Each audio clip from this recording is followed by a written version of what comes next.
wabarakatuh. Salam Pancasila. Salam Pancasila. Salam Pancasila. Salam Pancasila. Perkenalkan, nama saya Sofia Julia Andara dengan NPM terakhir 083. Dari Nian Zilni dengan NPM 250510 190. Saya Syukur Tatak Jemalkah dengan NPM akhir 76. Nama saya Akmal Kesunugraha dengan NPM 25051010059. Nama saya Reza Rizin Saputra dari Prodi Arsitektur. Perkenalkan, nama saya Seva Christopher dengan NPM 2505 1010129 dan Nama saya Hilman Maulana Rizandi dengan NPM 2530 10024. Nama saya Jihan Kaila Putri Alwi, biasanya dipanggil Jihan. Saya dengan program studi arsitektur dengan NPM akhir 108. Satu, yaitu kurangnya pengelolaan keberagaman agama, suku, dan budaya yang baik di kalangan masyarakat dan mahasiswa. Kedua, meningkatnya intoleransi dan diskriminasi antar kelompok sosial maupun agama. Ketiga, minimnya pemahaman nilai-nilai Pancasila sebagai pedoman hidup bersama di tengah perbedaan. Keempat, kurangnya sikap toleran dan gotong royong di kalangan generasi muda, terutama di lingkungan kampus. Kelima, yang terakhir, yaitu kecenderungan konflik sosial dan ujaran kebencian, baik di dunia nyata maupun di media sosial. Kita akan menjelaskan isu sosial dan keberagaman di Indonesia. Keberagaman di Indonesia ada banyak. Keberagaman di Indonesia seperti adanya 1.300 suku bangsa, 6 agama resmi, beserta ratusan aliran kepercayaan lokal, 700 bahasa, dan sosial ekonomi. Namun, adanya keberagaman tersebut mengakibatkan isu-isu sosial yang terjadi di kalangan masyarakat maupun mahasiswa. Untuk isu-isu sosial yang dimaksud adalah diskriminasi dan intoleransi. Adalah konsep yang berkaitan erat di mana intoleransi adalah sikap yang tidak menerima perbedaan. Sementara diskriminasi adalah tindakan memperlakukan seseorang secara tidak adil berdasarkan keberatan tersebut.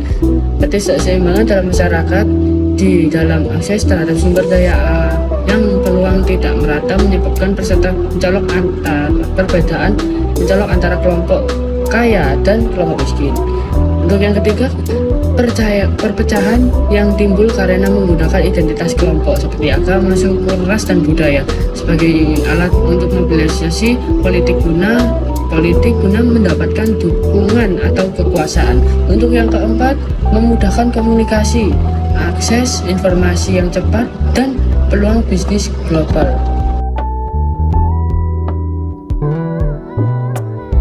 Ini saya akan memberikan contoh isu sosial yang ada di Indonesia.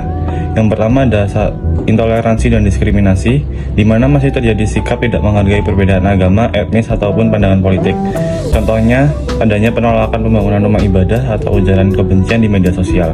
Kedua, ada kesenjangan sosial dan ekonomi, di mana pembangunan belum merata wilayah luar Jawa sering kali tertinggal. Ketimpangan ini dapat menimbulkan kecemburuan sosial dan ketidakadilan. Yang ketiga, konflik sosial dan politik identitas. Perbedaan suku atau agama kadang dimanfaatkan dalam politik untuk memperoleh dukungan sehingga memicu perpecahan antar kelompok.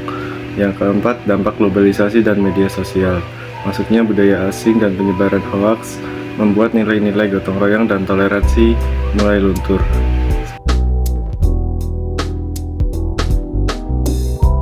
Menjelaskan dampak isu sosial terhadap keberagaman yang memiliki dampak positif maupun dampak negatif. Dampak positifnya sendiri, isu ini mampu memperkaya budaya dan identitas nasional, mendorong kerjasama lintas budaya, dan meningkatkan potensi ekonomi kreatif dari keberagaman.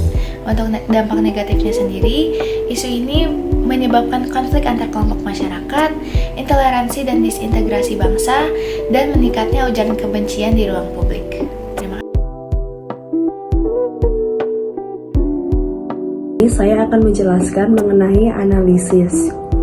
Rendahnya pemahaman nilai toleransi dan Pancasila, kurangnya pemerataan pembangunan, dan pendidikan dan literasi sosial yang belum merata, serta penyalahgunaan media sosial untuk melakukan tindak sara.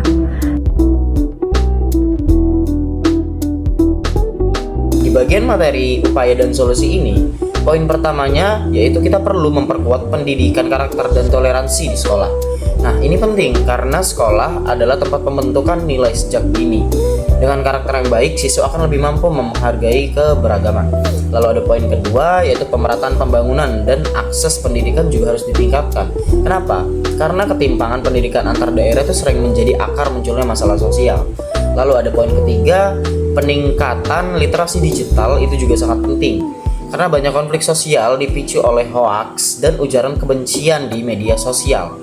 Lalu yang keempat, itu kita harus mendorong dialog antar agama dan antar budaya. Dialog ini dapat membantu membangun saling pengertian sehingga dapat meminimalisir kesalahpahaman antar kelompok masyarakat. Lalu ada poin terakhir, yaitu penegakan hukum perlu dilakukan terhadap perilaku-perilaku yang intoleransi dan diskriminasi.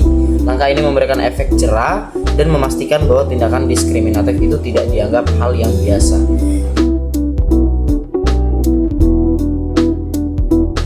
Jadi di sini saya menyimpulkan bahwa di satu sisi perbedaan suku, agama, budaya, dan bahasa menjadi identitas nasional yang dapat memperkuat persatuan.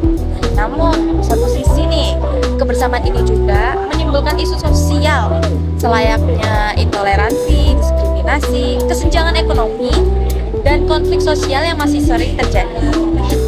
Nah, dalam konteks ini pun, pengaruh media sosial dan politik identitas semakin memperuncing perbedaan jika tidak disikapi dengan bijak.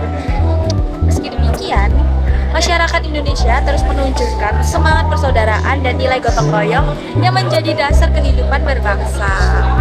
Nah, oleh karena itu, untuk menjaga keharmonisan keberagaman, perlu adanya pendidikan karakter, pemerataan pembangunan, literasi digital, dan penegakan nilai-nilai Pancasila agar perbedaan dapat menjadi sumber kekuatan dan bukan perpecahan. Baik teman-teman, jadi begitu materi mengenai isu sosial dan keberagaman di Indonesia. Sekian dari kelompok saya. Wassalamualaikum warahmatullahi wabarakatuh.